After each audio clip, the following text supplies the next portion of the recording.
Today, we welcome Dr. Jason Hunt.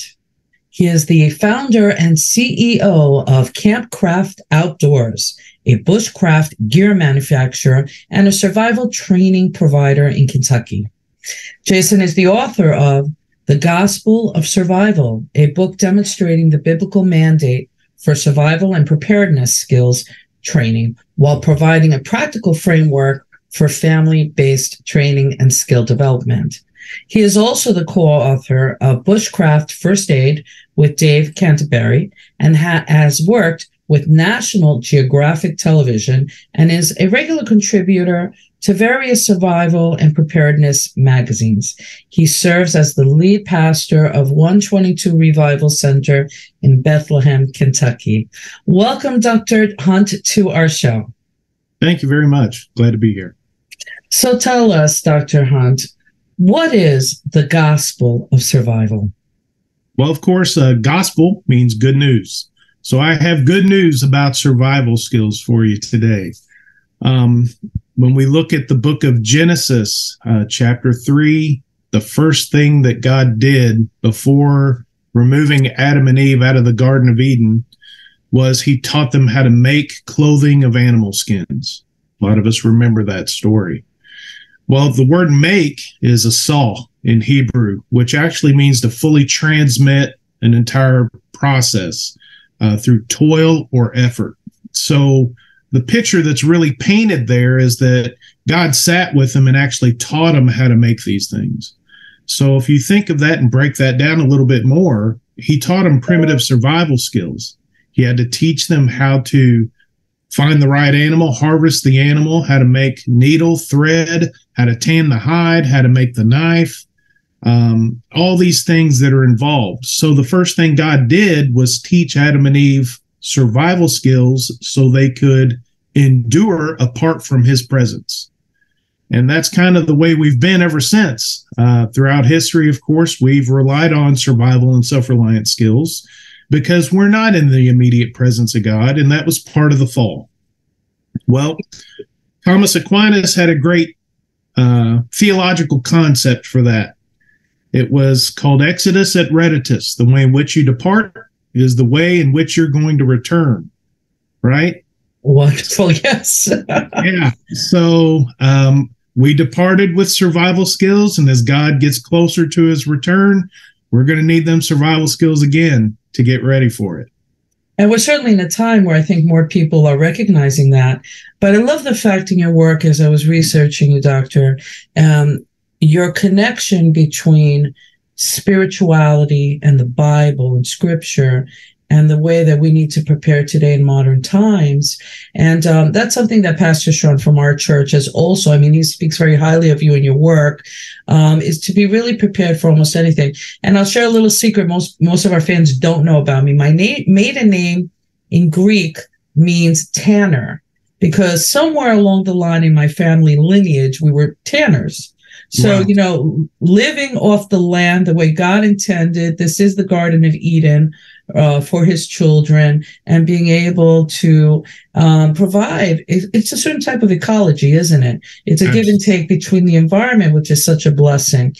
Anyway, September is National Preparedness Month, folks, in case you didn't recognize that already. So we have the perfect guest for that.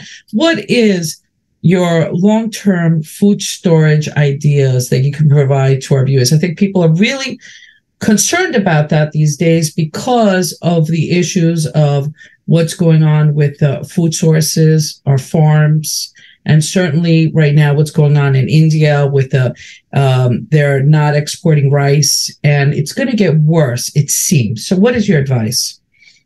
You're right. I mean, we're in hurricane season as well. I have relatives down in Florida that had to endure that already. More coming. More is on the way. It's only going to get worse, as you said, before it gets better, for certain. And food diversity is really the key. Don't stock up on a bunch of canned goods and a bunch of junk that you don't like to eat anyway. That's the number one mistake I see people doing. They go and get all this stuff that they do not enjoy eating, and it would take a true survival situation for them to crack that can open to eat that can of sardines or whatever it is, right? that they dislike. So start more practically, stock up on the things, get that 2-week supply of food and have that for your storm readiness, preparedness. But also think beyond that. You have to be more diverse in your food options. A lot of people nowadays are just buying a lot of prepackaged, freeze-dried foods. And that's wonderful. It's got a long-term shelf life. It definitely lasts. Just add water and it works great. But again, relying solely on that is not always the best idea, and it can be very expensive. It's cost prohibitive for the majority of people. So simple canned goods and long-term supplies that you can buy in the grocery, diversify that with home canned items, things you make yourself, take in the garden harvest, start canning it, preserve it, get a dehydrator. That's a low cost entry, right? You can get a dehydrator for as little as $30 or $40 now on Amazon. You can dehydrate your fruits, your vegetables, even your meats. If you have a standard oven, put it on the lowest setting. You can dehydrate meat to make jerky, things like that. And then, of course, you can get a little higher entry point with the freeze dryer. You know, you can get your own freeze dryer at home and absolutely make all the freeze dried food you want out of all of your table scraps and leftovers. You will virtually go to zero waste in your household. That's something that we've done over the past couple years. We started taking the garden harvest, the leftovers, and bigger meals that we make, and we just can't finish. Instead of having leftovers for a couple days away, we're now having leftovers planned out for years in advance.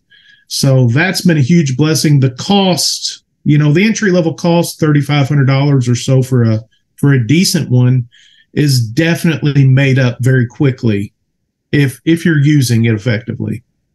Well, you know, you had a lot of words of wisdom there, I have to tell you, because yes, I made that mistake of stocking up on canned goods that I can't stand. My body does not react well to preservatives. Yes. I won't be able to digest it. So poof, what was the point of that? Yeah. So, and I think, you know, I needed to take something like reading your book first to kind of before making that investment. Folks, do your research. Please get yourselves educated first before making any investment. I think, you know, very important what you mentioned about the dehydration and also the freezing of your foods. My gosh, you know, we all have kids. I have an 11-year-old and I have a 6-year-old. I'm always having leftover foods and I'm trying not to eat their leftovers. So that's not good either. We don't need to do that. But I think, you know, there's a lot of wisdom in that. And also, I think I would feel better knowing that I'm not wasting food, you know, because we come from a generation where we don't want to waste food. It's like almost criminal to do that. Makes a whole lot of sense. And you're saving food, preparing food that you know you're going to eat because it's part of your diet. It's been on your dinner table. I really love that. You know, so what are your thoughts about survival training? Because I know you're into the bushcrafting, where a lot of our folks here at our church are into the bushcrafting because our pastor is really promoting that. And we really are the type of people to go camp, believe it or not, and go camping and go out there in survival. So why is the survival training so important in our day and age? Well, there are multiple reasons. First off is it gives us the rest that we really need. It kind of allows us to unplug from the world, step back into creation and get that rest that God intended for us. You know, the Spirit of God dwells amongst His creation. So what better place to go than deep in the woods to get away from town, to get away from the computer, the cell phones, all that nonsense, and just start to unwind a little bit.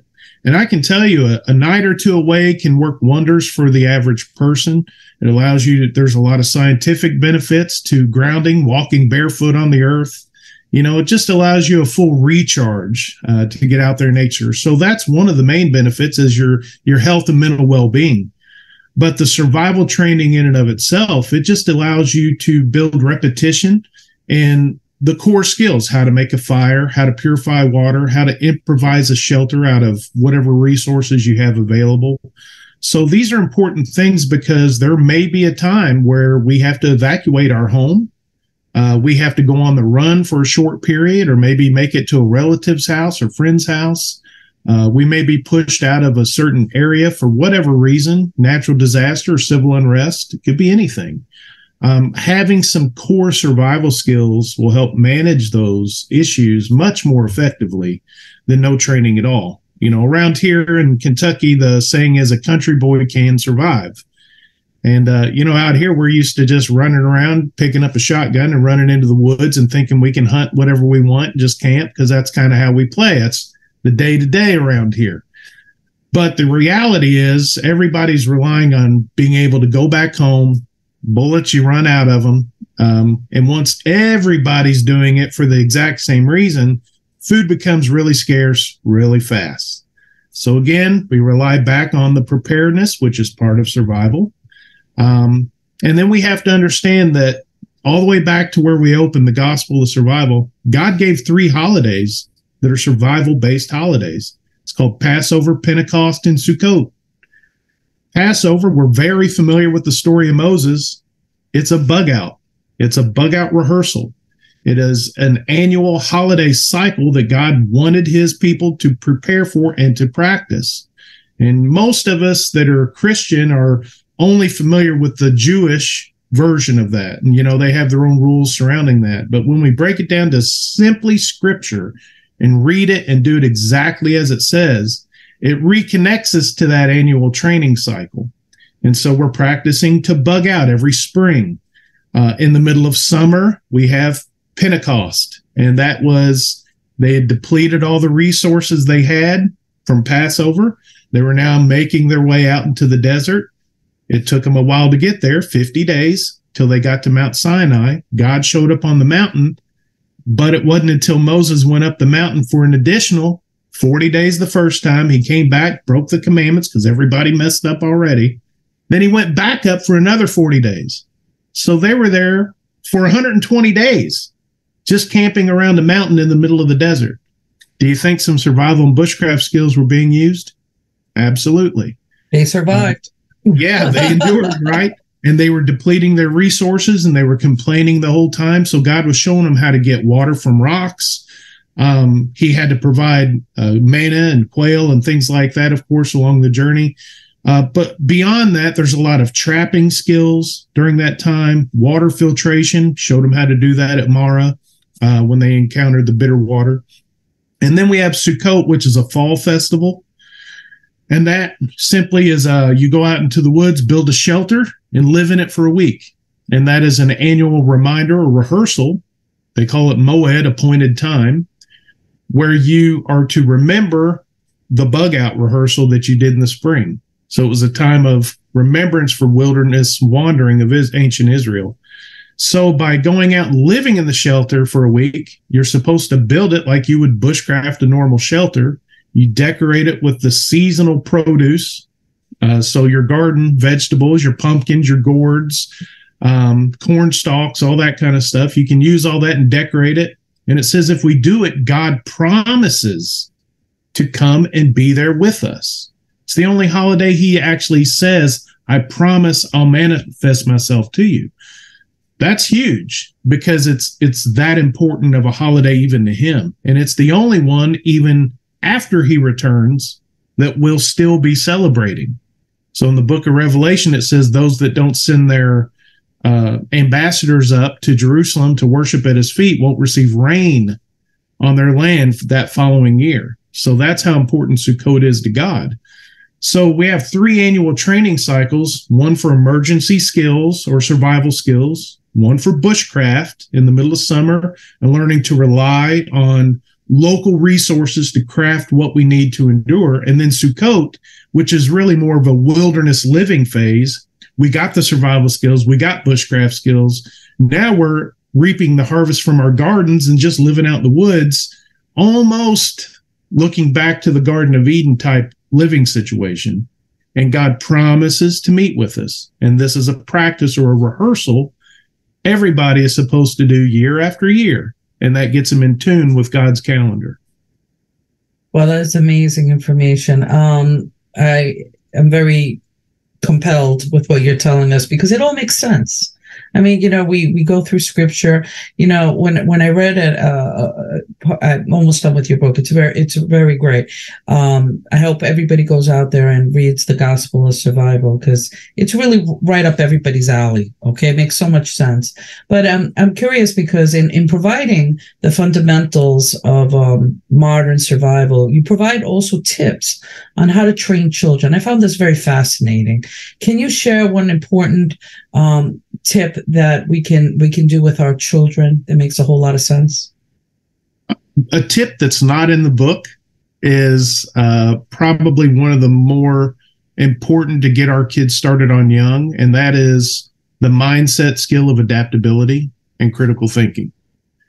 We have to teach our kids how to problem solve, how to really break down an issue and learn to work.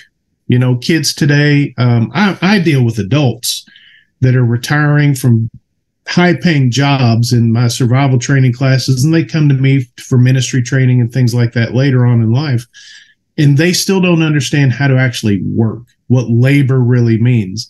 So I'm having to reteach these older people that should have got that in their formative years, how to break down a task and think their way through it critically, and then be adaptable to these changing situations and circumstances. That's way too late in life to be learning these things. If we can instill that early on in our children, they're going to be so far ahead of the game. It's insane. That's something we've done. I have 4 kids. We've homeschooled them all.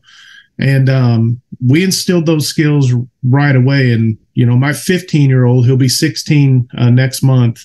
He's leading survival classes, teaching people 2 and 3 times his age how to do it all. And he can take lead on that just because we trained him in the way he should go. So now he won't depart from it. Amen. Beyond that, it really all plays down to me as a survival instructor and pastor. I've really followed a biblical model in my particular life, and I've used survival as a way of providing that model. So getting them outside and getting them involved in the hard skills, and understanding that there are, I guess there's dire consequences for failure in certain situations, and making them suffer those consequences. For example, when we do a survival class, it doesn't matter what the weather is. It can be 10 degrees or -5, or it can be pouring down rain. And I've had my little kids out there at 5, 7, and 8 years old, all enduring the class because that's what they wanted to do. And if they didn't make their fire, they just didn't have a fire. And so we're all out there suffering, sleeping in a mud puddle. Dire consequences. How do we adapt to that? Learn to overcome it. And then how do we work our way through to achieve the fire as a group or as a team or family? So a lot of those skills really play in, I think, to teaching our kids young. The rest is pretty easy. Kids love to go outside and do the skills. It's just we have to be patient with them and break it down one step at a time. Well, learning safety, and critical thinking is so important. I mean, we could all agree on that. I mean, these are words of wisdom. So give us some advice for the beginners. What are some of the things that we should include in our bushcraft first aid kit? Because, we could be in a lot of trouble, as you said, if we're not knowing what we're doing. And if we do, how do we get out of it and survive? So first off, go get training in first aid skills, because you can have the most wonderful kit in the world, and without the knowledge of using it, it's no better than a paperweight. So get yourself at least training. I've gone up to wilderness EMT level myself, and I'm a tactical medic as well. So I've done it on the law enforcement side to be more familiar with the gunshot wounds and things like that. And I can honestly tell you that I'm still nothing more than a glorified Band-Aid putter-oner. So EMT level training is great, but you can really invest yourself in a lot of home remedies, apothecary and herbalist type remedies that are amazing. And they are going to serve you much better in a true off-grid or austere environment setting. In our situation, looking at survival bushcraft, we want to look at it as, well, we don't have the modern convenience of an ambulance coming to get us anymore. A helicopter's not flying in to rescue. So we're looking at immediate things that we can do, such as stopping bleeding. What do we need to stop bleeding? So depending on the type of injury, we can usually just pack the wound. So we need some gauze. We need some ABD pads, something like that to control the bleeding, a tourniquet, and we have to understand how to use the tourniquet. So once we control the bleeding, now what? Do we do stitches? Do we not do stitches? Do we want staples? There are a lot of different options there. In an austere environment, in a situation we probably cannot clean a wound out effectively, we probably don't want to be stitching or stapling anything together. That's a big misnomer in the preparedness community is I think, well, I got my stapler, I'll just staple it shut. Then you're going to get infected, and then we're going to cut it off, and I'm going to take a cast iron skillet, and I'm going to burn it, just to stop the bleeding. This is the reality, so we're going back to Civil War era medicine at that point. So thinking more practically, herbalism is going to be your friend. Basic first aid skills, life-saving skills, CPR. You got to remember, even the best CPR only saves about 3% of the people it's used on. So do your due diligence of having your personal medications for yourself and your family members, having that available with directions on how it's to be administered or used. If you have heart issues, make sure you have plenty of heart medicine or extra nitro. If we don't have those things, we suffer a lot of anaphylaxis or something like that.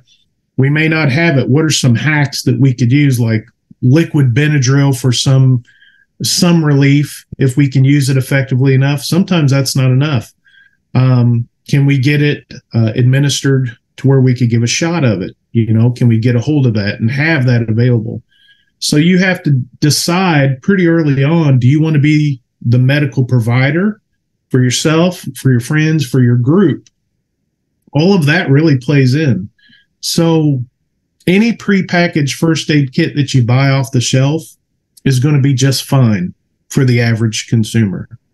But for the person that decides that they're going to be the medical go-to in their specific family or group, you're probably going to want to get as much training as you can, at least up to an EMT level or so, and then really delve into the herbalism side of things so that you can learn what plants and trees you're going to be able to take advantage of to make medicine on the fly. Because relying on the antibiotics and all the things that we can't get really without a prescription anyway. We can get our bird and fish antibiotics to a degree, right? It's pretty cost prohibitive for most people. But we can have a supply of that, but we don't want to use it until we know we absolutely need it. I would much rather go out to a willow tree and chew on a branch and, alleviate my toothache, or boil it down to make some aspirin myself, than go and have to take the limited 100 pill bottle of aspirin that I have and start depleting my resources. So it's all about resource management and everything in there as well. So think like the Amish. Yeah. The Amish. We love the Amish. They know. Yeah. Got to think like the Amish and kind of treat things like them, and think like the Civil War. It's going to be down and dirty and bad. It's not going to be fun, but that's the reality of it. Well, you also reminded me that you have to try to be in optimal health too, because so many of us are on blood pressure medication, they're diabetics, they're taking a whole slew of drugs. And now if the world all of a sudden, just stopped and we had to deal with nature, what are the things that you need to deal with? What things can you find to sustain your longevity? And I think you need to, this is good advice for myself as well, you need to start really taking care of yourself and the ones you love in a lifestyle, and that is going to help maintain that longevity. So if you do get hurt, you can recover quicker. Knowing, like you said, how to use nature and these herbal remedies is amazing. I mean, we've learned so much today with you, Dr. Hunt. Thank you for helping so many through their I'm going to say it because it's true, their physical and their spiritual preparedness. And we look forward to hearing more from you at the Rod of Iron Freedom Festival on October 7th and 8th here in Pennsylvania. We're so excited. Folks, make sure to come out to the festival. We're going to have Dr. Hontier speak on many different issues related to what you heard today. And make sure and come introduce yourself and say hello. And make sure to read his books, The Gospel of Survival, and also Bushcraft, First Aid, with Dave Canterbury. And we wish you all the best, and we'll be talking to you soon, brother. Thank you. Take care.